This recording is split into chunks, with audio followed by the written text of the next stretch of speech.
حضرت اسامہ بن زید رضی اللہ تعالیٰ عنہ کے حالات و واقعات۔ ہجرت سے 7 سال پہلے مکہ معظمہ میں نبی اکرم صلی اللہ علیہ وآلہ وسلم اور آپ صلی اللہ علیہ وآلہ وسلم کے صحابہ کفار کے ہاتھوں ظلم و ستم کا نشانہ بن رہے تھے۔ تبلیغی میدان میں آپ صلی اللہ علیہ وآلہ وسلم پر مسلسل غم و ملال اور مصائب کے پہاڑ ٹوٹ رہے تھے۔ ایسی تلاطم خیز دور میں آپ صلی اللہ علیہ وآلہ وسلم کی حیات طیبہ میں ایک خوشی کی لہر دوڑتی ہے۔ کسی نے آپ صلی اللہ علیہ وآلہ وسلم کو خوشخبری سنائی کہ ام الیمن کے گھر اللہ نے بیٹا عطا کیا ہے۔ یہ خبر سن کر آپ صلی اللہ علیہ وآلہ وسلم کے روئے انور پر بے انتہائی خوشی کے آثار دکھائی دینے لگے۔ کیا آپ کو معلوم ہے کہ یہ نامولود بچہ کون تھا جس کی ولادت سے نبی اکرم صلی اللہ علیہ وآلہ وسلم کو اس قدر خوشی ہوئی؟ یہ نامولود اسامہ بن زید رضی اللہ تعالیٰ عنہ تھے۔ صحابہ اکرام میں کسی کو رسول اللہ صلی اللہ علیہ وآلہ وسلم کی اس بے انتہائی خوشی پر تعجب نہ ہوا، کیونکہ سبھی حضرات اس نامولود کے والدین کا نبی اکرم صلی اللہ علیہ وآلہ وسلم کے ساتھ قریبی تعلق سمجھتے تھے اور ام الیمن کے نام سے مشہور تھی۔ نبی اکرم صلی اللہ علیہ وآلہ وسلم کی والدہ حضرت آمنہ کی کنیز بھی رہ چکی ہیں اور انہیں نبی اکرم صلی اللہ علیہ وآلہ وسلم کو اپنی گود میں کھلانے کا شرف بھی حاصل ہے۔ آپ صلی اللہ علیہ وآلہ وسلم ان کے متعلق اکثر فرمایا کرتے تھے کہ ام الیمن میری ماں کی مانند ہے اور میرے اہل بیت میں سے ہے۔ اسامہ بن زید رضی اللہ تعالیٰ عنہ کے والد حضرت زید بن حارثہ رضی اللہ تعالیٰ عنہ ہیں، جنہیں نبی اکرم صلی اللہ علیہ وآلہ وسلم کے نزول قرآن کریم سے قبل اپنا بیٹا قرار دیا تھا۔ سفر ہو یا حضر، انہیں آپ صلی اللہ علیہ وآلہ وسلم کے ساتھ رہنے کا شرف حاصل ہے اور رازدان رسول اللہ صلی اللہ علیہ وآلہ وسلم ہونے کا بھی اعزاز حاصل ہے۔ اسامہ بن زید رضی اللہ تعالیٰ عنہ کی ولادت سے صحابہ اکرام کو جتنی خوشی ہوئی اور کسی کی ولادت سے اتنی نہیں ہوئی، اس لیے کہ جس چیز سے نبی اکرم صلی اللہ علیہ وآلہ وسلم کو خوشی حاصل ہوتی، صحابہ اکرام رضی اللہ تعالیٰ عنہم کے لیے بھی وہ خوشی کا باعث بنتی۔ ایک مرتبہ کا واقعہ ہے کہ ایک قریشی سردار حکیم بن حزام نے ایک قیمتی لباس نبی اکرم صلی اللہ علیہ وآلہ وسلم کی خدمت اقدس میں تحفہ پیش کیا، جسے اس نے یمن سے 50 دینار میں خریدا تھا۔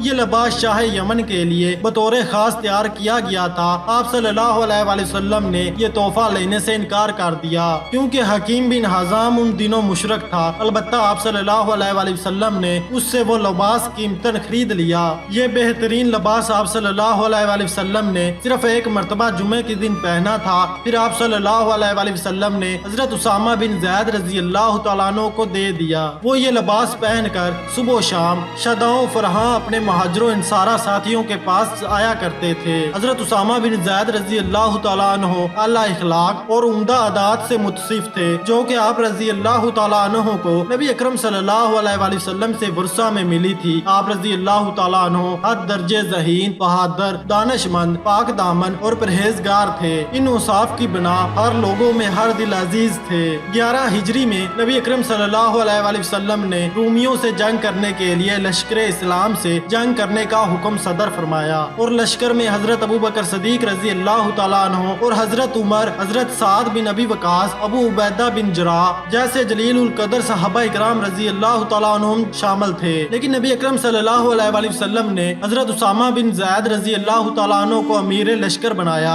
ابھی ان کی عمر 20 برس تھی۔ انہیں حکم دیا کہ علاقہ بلقا اور قلعہ روم کو اپنے پاؤں تلے روند ڈالے۔ یہ لشکر ابھی تیاری میں مصروف تھا کہ آپ صلی اللہ علیہ وآلہ وسلم کو بیماری لاحق ہو گئی۔ جب مرض نے شدت اختیار کر لی تو لشکر روانہ ہوا۔ حضرت اسامہ بن زید رضی اللہ تعالیٰ عنہ فرماتے ہیں کہ جب نبی اکرم صلی اللہ علیہ وآلہ وسلم کے مرض نے شدت اختیار کی تو میں اور میرے چند ساتھی آپ صلی اللہ علیہ وآلہ وسلم کی تماداری کے لیے حاضر خدمت ہوئے۔ بیماری کی شدت کی بنا پر آپ صلی اللہ علیہ وآلہ وسلم بالکل خاموش تھے۔ آپ صلی اللہ علیہ وآلہ وسلم اپنا ہاتھ اٹھاتے مجھ پر رکھ دیتے۔ میں سمجھ گیا کہ آپ صلی اللہ علیہ وآلہ وسلم مجھے دعائیں دے رہے ہیں۔ تھوڑی ہی دیر بعد حبیب الکبریاء صلی اللہ علیہ وآلہ وسلم اس دارہ فانی سے کوچ کر گئے۔ اب حضرت ابو بکر صدیق رضی اللہ تعالیٰ عنہ کو خلیفہ منتخب کر دیا گیا۔ تمام صحابہ اکرام رضی اللہ تعالیٰ عنہم نے حضرت ابو بکر صدیق رضی اللہ تعالیٰ عنہ کے ہاتھ پر بیعت کی۔ آپ رضی اللہ تعالیٰ عنہ نے خلیفہ بنتے ہی سب سے پہلے یہ کام کیا کہ حضرت اسامہ بن زید رضی اللہ تعالیٰ عنہ کی قیادت میں لشکر اسلام کو روانہ کیا، جس کا حکم نبی اکرم صلی اللہ علیہ وآلہ وسلم نے اپنی حیات طیبہ میں دے چکے تھے۔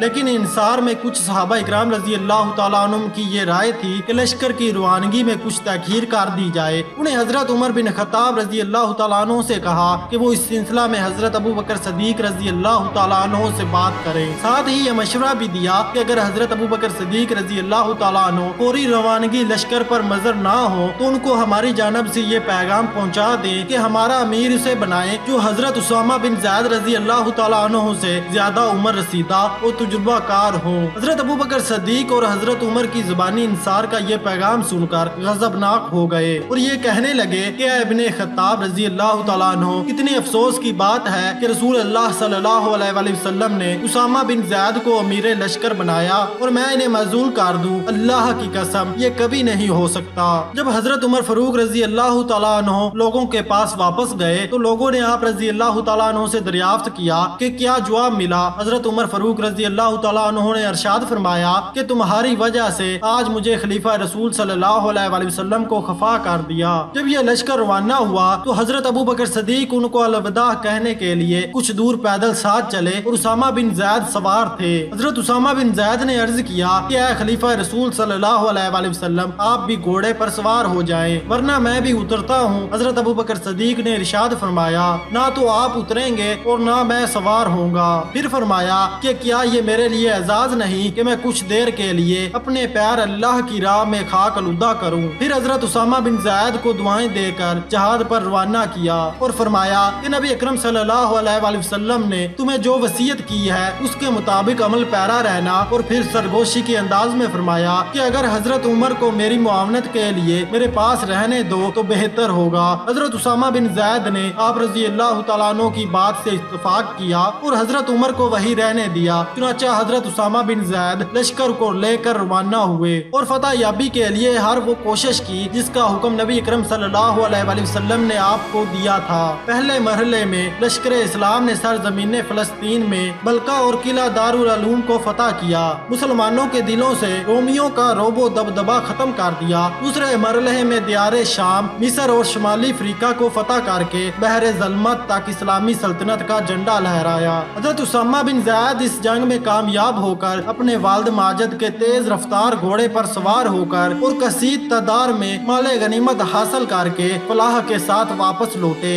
اور لوگوں میں یہ بات مشہور ہو گئی کہ حضرت اسامہ بن زید سے بڑھ کر آج تک کوئی اتنا مال غنیمت حاصل نہ کر سکا۔ حضرت اسامہ بن زید کی اس قدر و منزلت لوگوں کی نظر میں بڑھتی گئی اور یہ عزت و وقار آپ رضی اللہ تعالیٰ عنہ کو نبی اکرم صلی اللہ علیہ وآلہ وسلم کے ساتھ وفاداری کے نتیجے میں آپ رضی اللہ تعالیٰ عنہ کو میسر آئی۔